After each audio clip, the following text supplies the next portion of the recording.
Today's video is why a high offer could be a trap.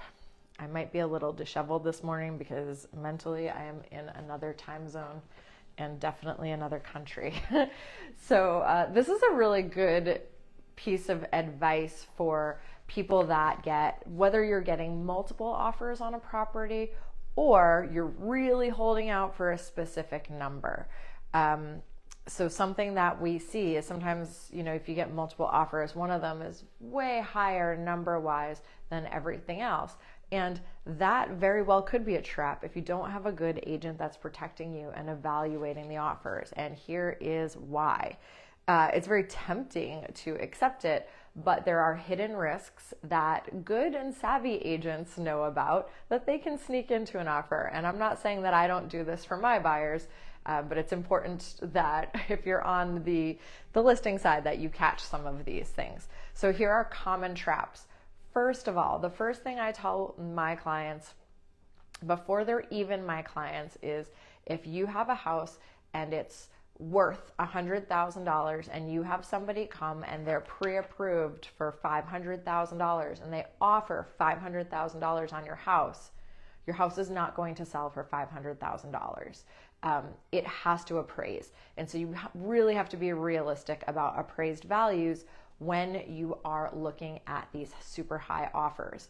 When an agent comes to your house and when I come and evaluate a property, the first thing I do is go through and do a very detailed market analysis where we compare and contrast recent sales, and then we adjust them. And the adjustments that I personally make are based on appraisals that I have in my hand that are recent and from the area that we're in. So I can really dial in, and I'll tell you that I'm usually about $1,000 away from whatever the appraised value is, that final appraisal value. So that's pretty darn good. So when I get a super high offer or an offer that is not realistic on a property, this is the first piece of advice I give my clients is we have to try to protect ourselves if the appraisal comes in low. So there are ways to do that, but just be aware that just because you get an offer for this much does not mean it's going to sell for that much, especially if it's unrealistic. Weak financing. Sometimes buyers who cannot compete with cash or really good conventional financing, they have a little bit of a weaker form of financing for whatever reason, but they will come in with a super high offer. And this is also, again, it goes back to that appraisal issue where it's a risk because those higher risk loans where people are putting down less money means that it's even more important that the property appraises, right? If somebody's putting down 50%, then the bank isn't as worried about what the appraised value is. See, I told you my brain isn't functioning. You get what I'm saying though, right? Rather than if it's somebody putting down 0% or 3.5%, where the house really has to appraise for that contract price because they don't have a lot of equity in that house starting out. And if the bank has to foreclose, they need to make sure they can get their value back. Okay, sometimes a very high offer has a lot of contingencies on it.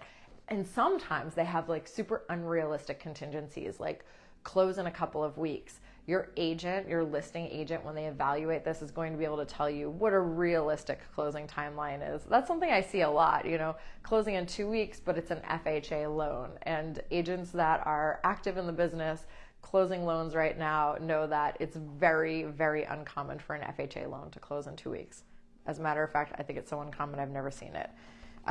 Some other contingencies that you might see in there is they may have a home sale contingency. So the buyer may actually have a house to sell. And then you become part of a little domino network that makes it that much more unlikely that your house is actually going to close. So you got to keep that in mind. Home inspections. And then also like lengthy contingency periods. We see that as well. So usually if it's a super high offer, either your house is absolutely fantastic and was way underpriced, or there's something else. There is something in there that a buyer is, doesn't look great for them. So it kind of mars their offer a little bit. So they're trying to smoke show you into looking at the price. It can also be a buyer's lack of commitment. So this is something different that you may not have thought of, but a buyer could be just testing the waters. When a buyer has a contingency in there, that is an out for a buyer. If a buyer has a home inspection contingency, they offer something super high on your house, so you sign the contract, you get into that contingency period, that buyer can really back out, especially if there's a home inspection contingency. They can pretty much back out for any reason at that point. So it is a way for a buyer to test the waters and eventually back out of the contract altogether. So things that make an offer strong are basically the opposite of what we just talked about. So really solid financing. You want to make sure your buyer is pre-approved. A good conventional loan with a lot of money down, that's a solid offer, or obviously cash with the right proof that they have the cash funds to close.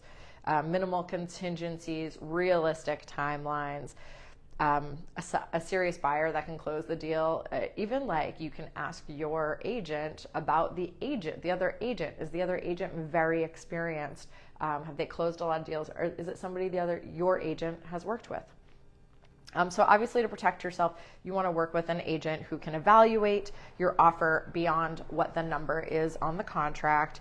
One thing that I really like to do is I do a breakdown, especially when I've got multiple offers. So I do spreadsheets side by side, and we do the positives and negatives and go through and really it's like a risk assessment because there's always going to be some amount of risk with a high offer. Like I said, unless your house was way underpriced and that was just the game plan.